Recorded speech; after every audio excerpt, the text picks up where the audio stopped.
ഓം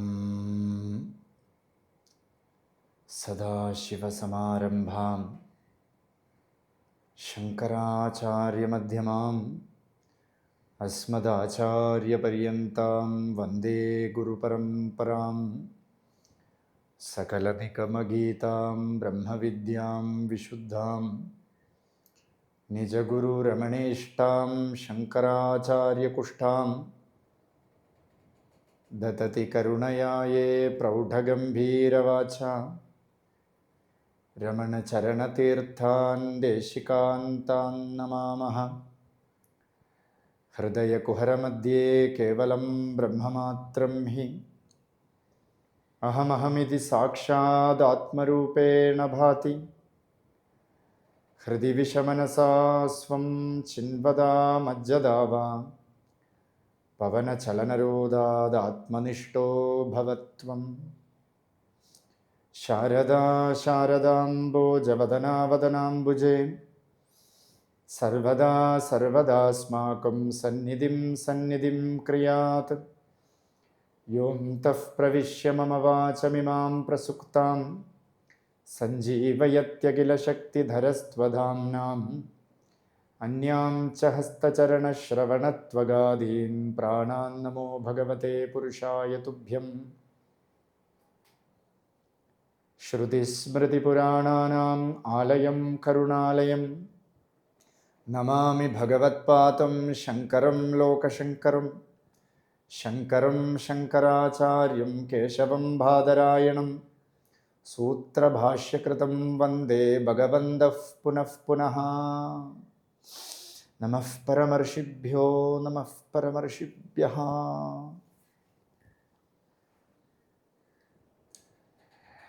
ഇന്നലെ നമ്മൾ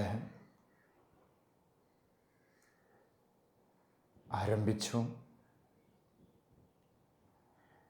ദശശ്ലോകി നിർവാണദശകം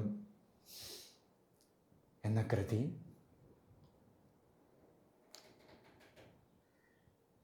എട്ട് വയസ്സായിട്ടുള്ള ശങ്കരൻ, ഒരു കുട്ടി, ബ്രഹ്മജിജ്ഞാസയോടുകൂടി അതിതീവ്രമായ ആന്തരിക വൈരാഗ്യത്തോടുകൂടി തൻ്റെ ഗുരുവിനെ തേടി ഉള്ള യാത്ര. അതിൻ്റെ സന്ദർഭം നമ്മൾ പറഞ്ഞു. അതിതീവ്രമായ മുമുക്ഷുത്വം എപ്പോൾ വരണോ അപ്പോൾ ഒരു ജീവൻ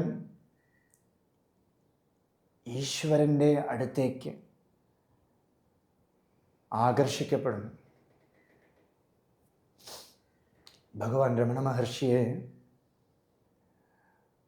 അരുണാചലത്തിന് പറഞ്ഞിരിക്കുന്നത്, ഉയർ വലികാന്ത പർവ്വതം ഒരു തരം അതനെ. ഇത് പക്വമായ ഒരു ജീവന് ഈ മല ഒരു കാന്തമലയാണത്രേ. ഈ ജീവൻ എന്ന് പറയുന്നത് ഒരു ആണി. എത്രത്തോളം ഈ ആണി മതിലിൽ തറയ്ക്കാത്തടത്തോളം അത് കാന്തത്തിൻ്റെ വലയത്തിൽ അട്രാക്റ്റ് ആയിക്കൊണ്ടിരിക്കും.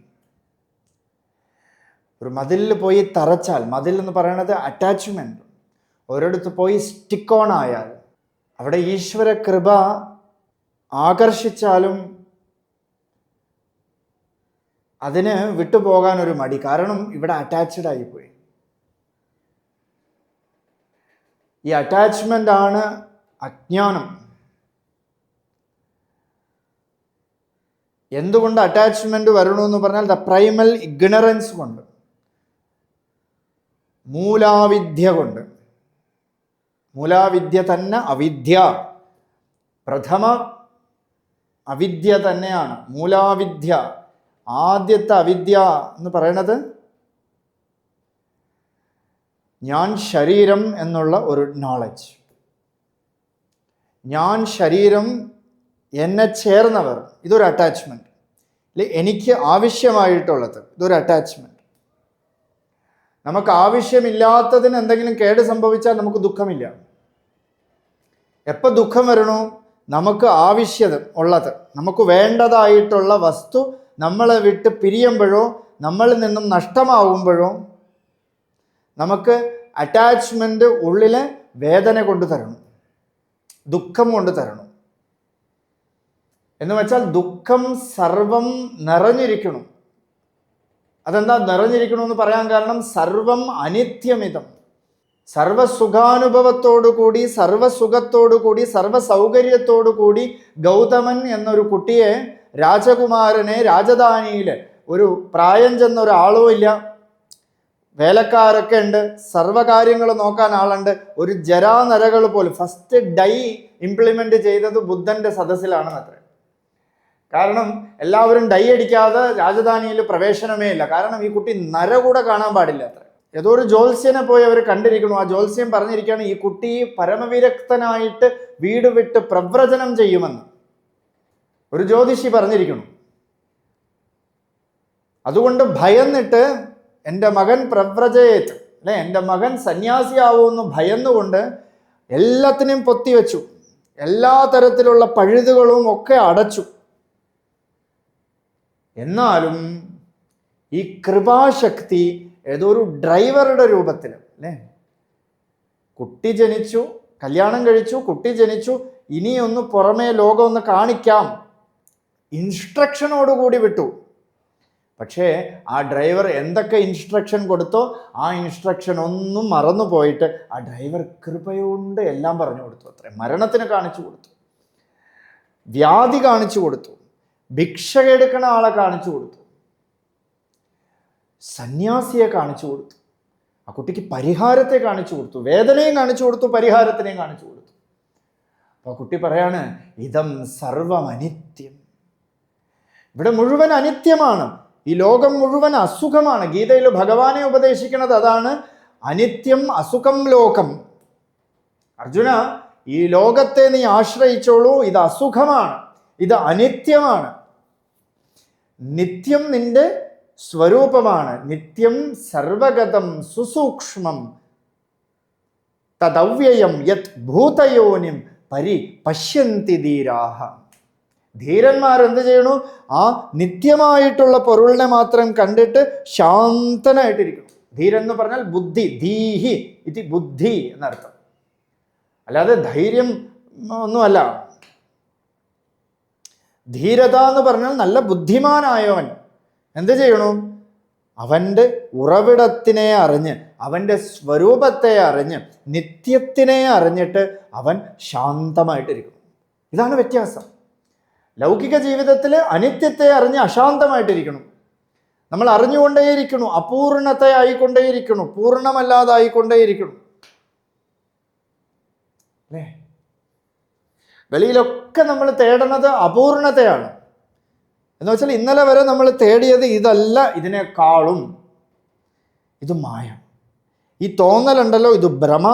ആ ഭ്രമയിലൂടെ നമ്മൾ കാണുന്നത് എന്താണ്? മായ. ഈ മായയെ നീക്കണമെങ്കിൽ പരമേശ്വരന്റെ അനുഗ്രഹം കൂടാതെ പറ്റില്ല. യാവൻ അനുഗ്രഹ സാക്ഷാത് ജായതേ പരമേശ്വര. ആ മഹാശക്തിയുടെ അനുഗ്രഹം കൊണ്ട് മാത്രം നമുക്ക് സദ്ഗുരുവിനെ കിട്ടും. പരമേശ്വരൻ തന്നെ ഇറങ്ങി വന്ന് നമ്മളെ ഉപദേശിക്കും. താവൻ സദ്ഗുരും കശ്ചിത് ശാസ്ത്രം വാപിനോ ലഭേത്. അനുഗ്രഹം ഇല്ലെങ്കിൽ സദ്ഗുരു തൊട്ടടുത്തുണ്ടെങ്കിലും തന്നെ കരകയറ്റാനുള്ള വിദ്യയുള്ള പുസ്തകം കയ്യിലുണ്ടെങ്കിൽ കൂടെയും നമുക്ക് അത് മനസ്സിലാവില്ല. അത് പറഞ്ഞാലും കേൾക്കില്ല, പറഞ്ഞാലും ഒട്ട് പോവില്ല. സാധു ഓം സ്വാമി ഒരു പാട്ടിൽ പറയാണ്, ഈ ശരീരം, മനുഷ്യ ശരീരം എന്ന് പറയണതൊക്കെ ഒരു തവള ശരീരമാണ്. എന്താ തവള ശരീരം എന്ന് പറയാൻ കാരണം എന്ന് വെച്ചാൽ തമിഴിൽ അത് പറഞ്ഞാൽ കുറച്ചും കൂടെ രസകരമായിരിക്കും. തമിഴിൽ എന്തെങ്കിലും ഒരു കാര്യം പറഞ്ഞ ആൾക്കാർ പാക്രോം എന്ന് പറയത്രേ, പാക്രോം. അതുപോലെ ഒരു സത്സംഗം എന്ന് പറഞ്ഞ് നമ്മൾ ആരെങ്കിലും വിളിച്ചാൽ പാക്രോം എന്ന് പറഞ്ഞാൽ നോക്കാം, നോക്കാം എന്ന് പറയുള്ളൂ, പോവില്ല. അമ്പലത്തിൽ പോവാം പാക്രോം. എന്നാൽ തവള വിളിക്കണത് പാക്രോം പാക്രോം പാക്രോം, തവള വിളിച്ചോണ്ടേ ഇരിക്കും. അതുപോലെ നമ്മൾ പാക്രോം പാക്രോം പറഞ്ഞുകൊണ്ടിരിക്കും അത്രേ. നമ്മൾ തവള ശരീരം. നമുക്ക് ഈ വിദ്യ, അധ്യാത്മവിദ്യ വളരെ ലളിതമായിട്ട് യൂട്യൂബ് എന്ന മാധ്യമത്തിലൂടെയോ അല്ലെങ്കിൽ സത്സംഗത്തിലൂടെയോ ഫോണിൽ തന്നെ വാട്സാപ്പിലൂടെ തന്നെ കിട്ടിയാൽ കൂടെയും നമുക്കത് തുറന്നു നോക്കാൻ നേരമില്ല. കാരണം അനിത്യത്തിനെ കണ്ടു ഭ്രമിച്ചിരിക്കുകയാണ്. ഇവിടെ ആദിശങ്കരാചാര്യർ വളരെയധികം വിഷമിച്ച്, തൻ്റെ അമ്മയ്ക്ക് കൂടെ ആളുകൂടെ ഇല്ല, എന്നാൽ കൂടെയും പരമോന്നതമായ സത്യത്തിനെ അറിയണം എന്നുള്ളൊരു വാഞ്ചയോടുകൂടി നടന്ന് പട്ടിണിയായിട്ട്, ശരീരത്തിനെ ശ്രദ്ധിക്കാതെ ഈ വിദ്യയെ പരമാർത്ഥ ലക്ഷ്യത്തെ ലക്ഷ്യം വെച്ചുകൊണ്ട് നടന്നും കാളവണ്ടിയിലൂടെയും സാർത്ഥവാഹക സംഘത്തിലൂടെയൊക്കെ, പണ്ടത്തെ ട്രാൻസ്പോർട്ടേഷനൊക്കെ അങ്ങനെയായിരുന്നു. കാളവണ്ടിയിൽ ഒരിടത്തുനിന്ന് ഒരിടത്തിൽ വ്യാപാര സാധനങ്ങളൊക്കെ കൊണ്ട് വിൽപ്പന ചെയ്യണ ബിസിനസ് മാൻസൊക്കെ യാത്ര ചെയ്യണതിൻ്റെ കൂടെയും പരിവ്രാജകരായിട്ടുള്ള സന്യാസിമാരുടെ കൂടെയൊക്കെ ആചാര്യസ്വാമികൾ യാത്ര ചെയ്തു, ഗുരുഗോവിന്ദരെ കാണാൻ വേണ്ടിയിട്ട്, പരമോന്നതമായ വിദ്യയ്ക്ക് വേണ്ടിയിട്ട്. അതിനൊരു വാഞ്ച ഉള്ളിൽ വന്നു, നിത്യത്തിനെ അറിയണം എന്നൊരാഗ്രഹം വന്നു. അനിത്യത്തിനെ ഈ കുട്ടി പൂർവജന്മത്തിലോ, 8 വയസ്സായ കുട്ടിയല്ലേ, എങ്ങനെ ഇതൊക്കെ സാധിക്കണമെന്ന് പറഞ്ഞാൽ പൂർവജന്മത്തിന് ഉള്ള സുഹൃതമായിരിക്കാം. ഒന്നും നമുക്കറിയില്ല, നമുക്ക് പൂർവജന്മം അറിയില്ല, ഇനി വരാൻ പോണത് അറിയില്ല. മഹർഷിയുടെ അടുത്ത് തന്നെ ഒരാൾ പോയി ചോദിച്ചു, ഭഗവാനെ പുനർജന്മം എന്നൊന്നുണ്ടോ എന്ന് ചോദിച്ചു. അപ്പോൾ ഭഗവാൻ പറഞ്ഞു, ഞാൻ ഈ ജന്മമേ ഒത്തുക്കല പോയി, ഈ ജന്മം ഇറുക്കുന്ന് കൂടെ എനിക്കില്ലേ, അപ്പുറം ഞാൻ പുനർജന്മം. ജന്മാദ്യസ്യ യതഃ, ഇതെല്ലാം ഉപദേശമാണ്. ഇവിടെ ജന്മം ഒന്നും വെറും തോന്നലാണ്. അതിന് കാരണമായിട്ടുള്ള പൊരുൾ, സത്യമായിട്ടുള്ള പൊരുളിൽ എവിടെ ജന്മം, എവിടെ പുനർജന്മം. അതുകൊണ്ട് നമ്മൾ പുനർജന്മം എന്ന് പറഞ്ഞിട്ട് കൺഫ്യൂഷൻ വരണ്ട. ഇനി വരാൻ പോണ ജന്മമോ പൂർവ്വജന്മമോ ഒന്നും നമ്മൾ ചിന്തിക്കേണ്ട. ആ കുട്ടിക്ക് കിട്ടി, അനുഗ്രഹത്തിൽ കിട്ടി. ആ വാഞ്ച ഉള്ളിൽ വന്നപ്പോൾ പ്രകൃതി തന്നെ മുതല രൂപത്തിൽ വന്നു അത്രേ. ഇതാണ് സന്ദർഭം. ഈശ്വരൻ ഏതൊക്കെ രൂപത്തിൽ മാനിഫെസ്റ്റ് ആവുമെന്ന് നമുക്ക് പറയാനേ പറ്റില്ല. അതിനാണ് സദ്ഗുരു പറയണത്, ഈശ്വര സർവഭൂതാനാം ഹൃദ്ദേശേ അർജുന തിഷ്ഠതി. ഈശ്വരൻ സർവഭൂതങ്ങളിലും നിയന്ത്രേതാവായിട്ടിരിക്കണം. ഒരു ഗുരു ശിഷ്യന്മാർക്ക് ഉപദേശിക്കുകയാണ്. രാമകൃഷ്ണദേവന്റെ ഒരു കഥയാണ്. ഈശ്വരൻ സർവഭൂതങ്ങളിലും ഇരിക്കണം. അതുകൊണ്ട് സർവഭൂതങ്ങൾ പറയണതും നമുക്ക് ഉപദേശമാണ്, അത് കേൾക്കണം. ഒന്നും നമ്മളെ ഹാനി വരുത്താനിരിക്കണതല്ല എന്ന് പറഞ്ഞു കൊടുത്തു. അപ്പോൾ ആ കുട്ടികളെല്ലാം ക്ലാസ്സൊക്കെ കഴിഞ്ഞിട്ട് പോയി കുളിക്കാൻ വേണ്ടി പോണ സമയത്ത് ഒരു ആന ഇടഞ്ഞിട്ട് ഓടി വരുന്നു. അപ്പൊ ഇത് കണ്ട് എല്ലാവരും ഓടി. ഒരു കുട്ടി മാത്രം അങ്ങനെ നിന്നു. ഈശ്വരൻ സർവഭൂതത്തിലുണ്ടല്ലോ, ആനയിലുണ്ടല്ലോ, ആ ഈശ്വരൻ എനിക്ക് ഹാനി വരുത്തില്ല എന്ന് എൻ്റെ ഗുരു പറഞ്ഞിട്ടുണ്ട്, അതുകൊണ്ട് ഞാൻ അങ്ങനെ അങ്ങ് നിൽക്കാം എന്ന് പറഞ്ഞു. മുകളിൽ ഒരു ആനക്കാരൻ വന്നിട്ട് മാറു മാറു മാറു മാറു എന്ന് പറയണു. ഈ കുട്ടി കേൾക്കണേ ഇല്ല, ഗുരുവചനത്തിൽ സ്ട്രോങ് പിടിച്ചിരുന്നു. ആന തുമ്പിക്കൈയുണ്ട്, ഒരടി വീണ് കൈയും കാലൊക്കെ പൊട്ടി ഒക്കെ പോയി. അപ്പൊ ഈ കുട്ടി അവിടെ കരഞ്ഞുകൊണ്ടിരിക്കണു. ഗുരുനാഥനൊക്കെ കാണാൻ വന്നു. ഈ കുട്ടിയുടെ അടുത്ത് പോയി ചോദിക്കണേ, എന്തു പറ്റിയടാന്ന് ചോദിച്ചു. ഗുരുവല്ലേ പറഞ്ഞത്, സർവഭൂതങ്ങളിലും ഈശ്വരൻ ഇരിക്കുന്നു, നമുക്ക് ഹാനി തരാനല്ല ഈശ്വരൻ ഇരിക്കണതെന്ന്. ഈ ആന എന്നെ ഇടിച്ചിട്ടു. അപ്പൊ ഗുരു ചോദിച്ചു, ആന മാത്രമേ ഉണ്ടായിരുന്നുള്ളൂ? എൻ്റെ മേലെ ആരെങ്കിലും ഉണ്ടായിരുന്നു? ഉണ്ടായിരുന്നു. ആരുണ്ടായിരുന്നു? ആനക്കാരൻ ഉണ്ടായിരുന്നു. അയാൾ എന്തു പറഞ്ഞു? ഓടിക്കോ ഓടിക്കോ, മാറു മാറും പറഞ്ഞു. എടാ, ആനയുടെ ഉള്ളിലെ ഈശ്വരനെ കാണണമെന്ന് നീ വിചാരിച്ചു, ആനക്കാരൻ്റെ ഉള്ളിലെ ഈശ്വരനെ നീ കണ്ടില്ലല്ലോ. നോക്കൂ, this is false understanding. False understanding, തെറ്റായിട്ടുള്ള അണ്ടർസ്റ്റാൻഡിങ് നമ്മൾ ഈ അധ്യാത്മവിദ്യയിൽ വരും. എന്ന് വെച്ചാൽ ആനയിൽ മാത്രം ഞാൻ ഈശ്വരനെ കാണണം എന്ന് വിചാരിച്ചാൽ അത് തെറ്റാണ്. സ്പിരിച്വാലിറ്റി എന്ന് എല്ലാവരും വിചാരിക്കണത് ഏതോ അമ്പലത്തിൽ പോയി കുറിയും ഇട്ട് പ്രാർത്ഥിക്കണതാണെന്ന് വിചാരിക്കണം. പക്ഷേ അമ്പലത്തിൽ ഒരു ഫസ്റ്റ് സ്റ്റെപ്പ് കല്ലിനെയും നമുക്ക് ഈശ്വരനായിട്ട് കാണാൻ പറ്റണം. ഇന്ന് നോക്കൂ, പല പാറകളും തുരന്ന് തുരന്ന് തുരന്ന് പെരിച്ചാഴികളെ പോലെ കുഴിച്ചുകൊണ്ടിരിക്കണം ആൾക്കാർ, അല്ലേ? വാസന. ഒരു കല്ലിൽ നമ്മൾ ഈശ്വരനെ കണ്ടാൽ, ഒരു പർവ്വതത്തിൽ നമ്മൾ വലിക്കാത്ത പർവ്വതം, ഈ പർവ്വതത്തിനെ നമ്മൾ ഈശ്വരനായിട്ട് ആരോപിച്ചാൽ പതുക്കെ ആ പർവ്വതം നമുക്ക് ഉപദേശം തരും, ഈശ്വര സർവഭൂതാനാം. അപ്പൊ ഫാൾസ് അണ്ടർസ്റ്റാൻഡിങ്ങിൽ നമ്മൾ വീഴാൻ പാടില്ല. സർവവും ഈശ്വരനാണ്, സർവത്തിൻ്റെ ഉള്ളിലും പ്രതിഷ്ഠയായിട്ടിരിക്കുന്നത് ഈശ്വരനാണ്. ഈ ഒരു അണ്ടർസ്റ്റാൻഡിങ് നമുക്ക് തരാനാണ് ഈ ഗുരുക്കന്മാരൊക്കെ വന്നിരിക്കുന്നത്. അതുകൊണ്ട് അങ്ങനെ ഒരു ഈശ്വരൻ ഒരു രൂപമെടുത്തിട്ട് ഒരു കടി കൊടുത്തു അത്ര, വേദന കൊടുത്തു അത്ര. ഈ കുട്ടിയുടെ കാലിൽ പോയിട്ട് കുട്ടി കുളത്തിൽ സ്നാനം ചെയ്യാൻ ഇറങ്ങി അമ്മയോടൊത്ത് വന്നു. അമ്മ കരയിലിരിക്കുന്നു, കുട്ടി കുളിച്ചിട്ട് വേഗം വരാമെന്ന് പറഞ്ഞു. ഈ ശങ്കരന്റെ കാലിൽ ഒരു മുതല വന്ന് കടിച്ചു. മരണവെപ്രാളത്തിലുള്ള വിളി ഈ കുട്ടി വിളിച്ചു അത്രേ. എന്നിട്ട് പറഞ്ഞു, അമ്മയെ ഇനിയെങ്കിലും സന്യസിക്കാം, എന്നെ സന്യസിക്കാൻ വിടൂ അമ്മേ എന്ന് ഈ കുട്ടി പ്രാർത്ഥിച്ചു. അമ്മ പറഞ്ഞു, മകൻ മരിക്കുന്നതിനേക്കാളും മകൻ ജീവനോടെ ഇരിക്കണമെന്ന് അറിയണത് തന്നെ പരമസന്തോഷം എന്ന് പറഞ്ഞിട്ട് ആ അമ്മ പറഞ്ഞു, നീ സന്യസിച്ചോളൂ എന്ന് പറഞ്ഞപ്പോൾ ആ കുട്ടി അഹം സന്യസ്തോഹം സന്യസ്തോഹം സന്യസ്തോഹം ഈ മുതല വിട്ടിട്ട് പോയി. അങ്ങനൊരു മുതല, അങ്ങനൊരു കൃപാരൂപത്തിൽ സാക്ഷാത് നാരായണൻ തന്നെ മുതലയായിട്ട് വന്നു എന്നൊരു കഥ. അത് പല കഥകളും പറയുന്നുണ്ട്. ആ കഥകളെല്ലാം ആത്മതീർത്ഥം സ്വാമിയുടെ തന്നെ ഗ്രന്ഥം വായിച്ചാൽ എല്ലാവർക്കും മനസ്സിലാവും. നല്ല ലളിതമായിട്ട് സരളമായിട്ട് തത്വത്തോടു കൂടി ഭഗവാൻ തന്നിരിക്കുന്നു നമുക്ക്. ആ അമ്മയ്ക്ക് ഒരു നമസ്കാരം, അല്ലേ? ആ അമ്മയുടെ അനുവാദമില്ലെങ്കിൽ ഇന്ന് നമുക്ക് ഈ ശങ്കരാചാര്യരില്ല, ആചാര്യസ്വാമി ഇല്ല. ആ അമ്മയുടെ അനുവാദത്തോടു കൂടി തന്നെ ഈ കുട്ടി വളരെയധികം കഷ്ടപ്പെട്ട് ഓംകാരേശ്വരത്തിൽ വേദാന്ത വിചാരത്തോടു കൂടി പരിവ്രാജകരായിട്ടുള്ള സന്യാസിമാരോടൊത്ത് ഓംകാരേശ്വരത്തിൽ നർമ്മദാ തീർത്ഥത്തിലെത്തി. നർമ്മദേ നമഃ പ്രാതർ നർമ്മദേ നമോ നിശി നമോസ്തു നർമ്മദേ തുഭ്യം ത്രാഹിമാം വിഷസർപ്പതം അപസർപ്പസർപ്പഭദ്രം തേ ദൂരം ഗച്ഛ മഹായശഃ. അതിലൊരു പരിവ്രാജകനായിട്ടുള്ള സന്യാസി നർമ്മദയെ കണ്ട് സ്തുതിച്ചു. ആ നർമ്മദ പരിശുദ്ധമായിട്ടുള്ള നർമ്മദ ശുദ്ധി വരുത്തണു, സർവപാപത്തെയും ഹനിച്ചു തരണു, സർവസർപ്പങ്ങളെയും ഇല്ലാതാക്കണു. സർപ്പം എന്ന് പറഞ്ഞാൽ വിഘ്നം എന്നർത്ഥം, ദോഷം എന്നർത്ഥം.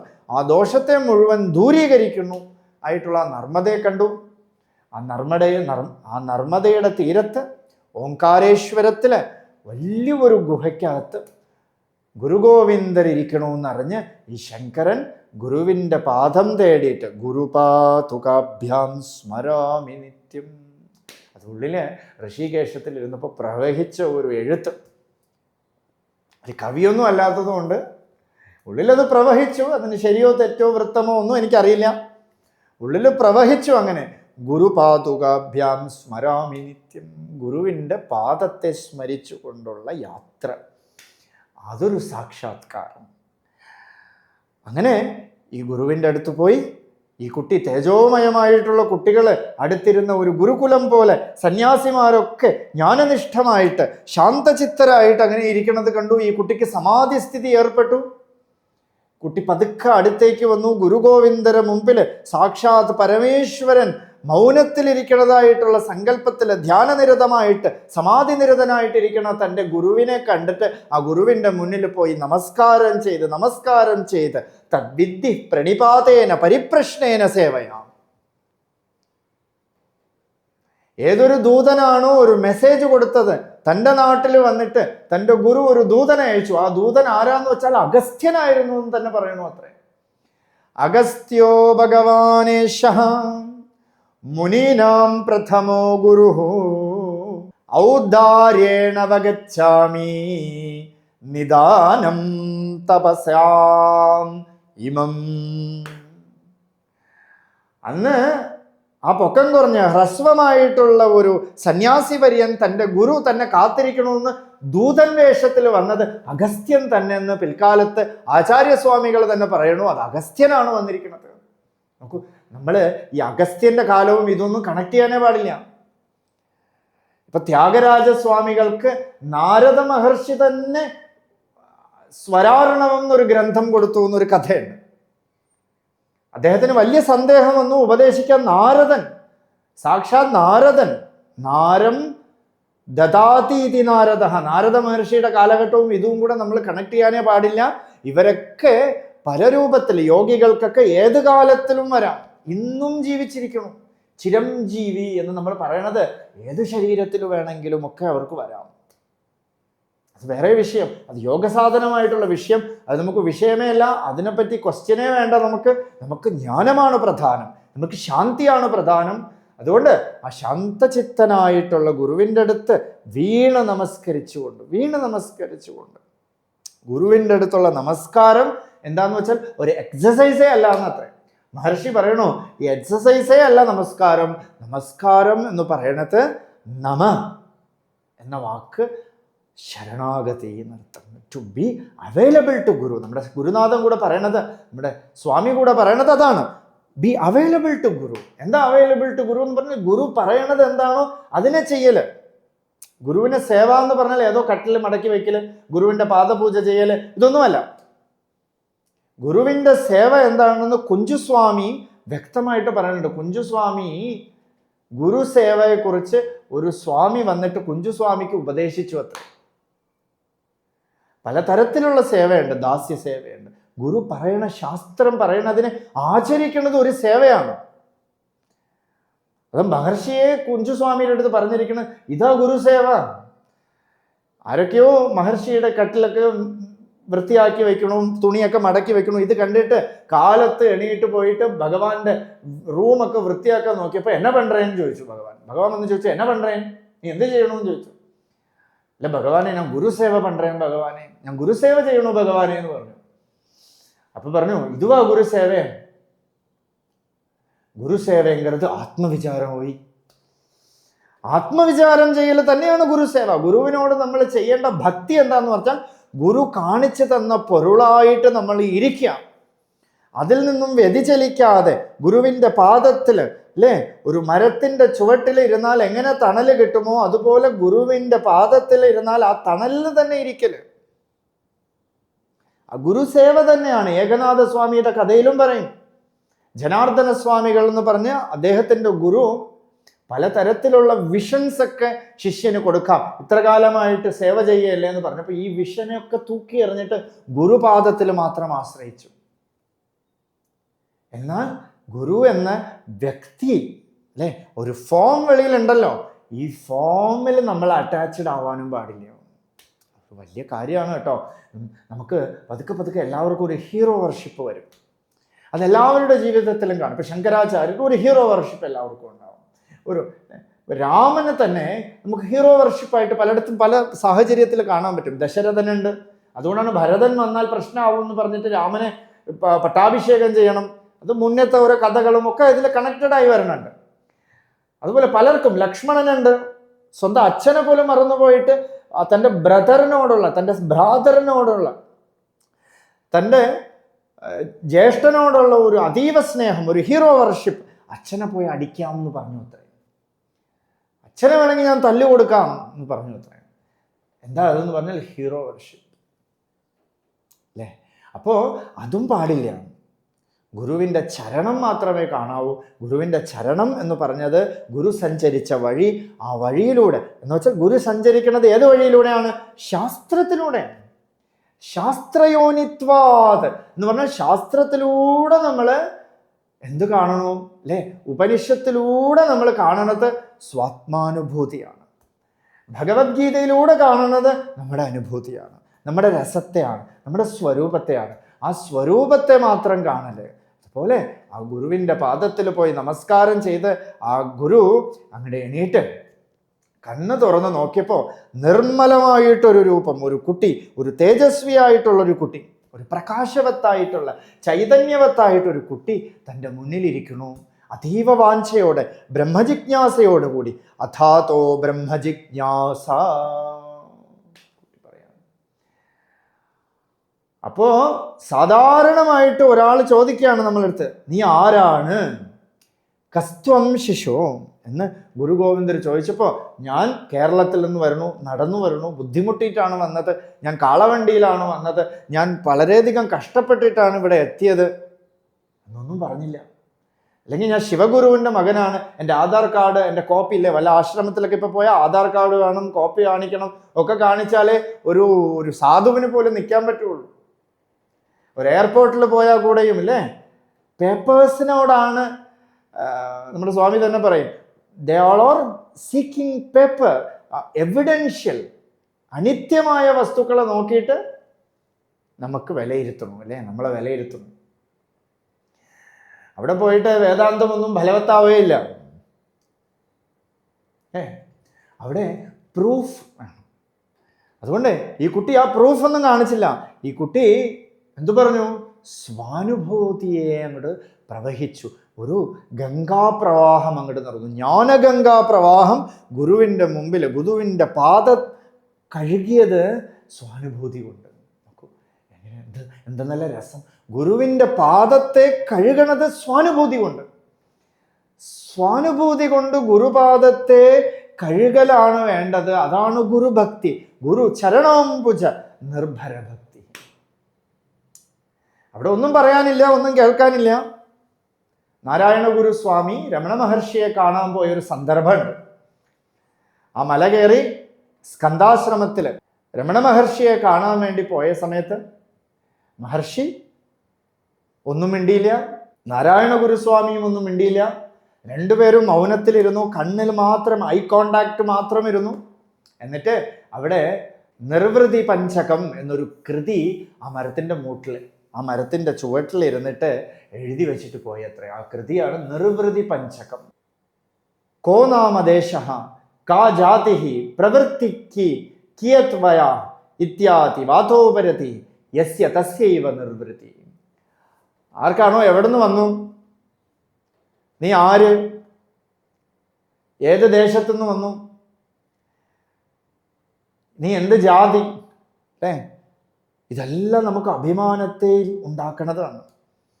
നീ എന്ത് ചെയ്യണം, ഇതൊക്കെ ഒരു ക്വസ്റ്റ്യൻ ആണെങ്കിലും ഈ ക്വസ്റ്റ്യൻ നമ്മുടെ ഉള്ളിൽ അജ്ഞാനത്തെ ഉണ്ടാക്കിക്കൊണ്ടേയിരിക്കും, അവിദ്യയെ ഉണ്ടാക്കിക്കൊണ്ടേയിരിക്കും, അവിദ്യ പടലങ്ങളെ, ചിത്തവൃത്തികളെ ഉണ്ടാക്കിക്കൊണ്ടേയിരിക്കും. അല്ലേ, ഒരാൾ വന്നു, നീ എവിടെ നിന്ന് വന്നു, ഞാൻ ഇന്ന സ്ഥലമോ, ആ സ്ഥലത്തിൽ ഈ സ്ഥലം അറിയാമോ, ഇയാളെ അറിയാമോ, ഇയാൾ എനിക്ക് പൈസ തരാനുണ്ട്, ഇയാൾ കടം തരാനുണ്ട്.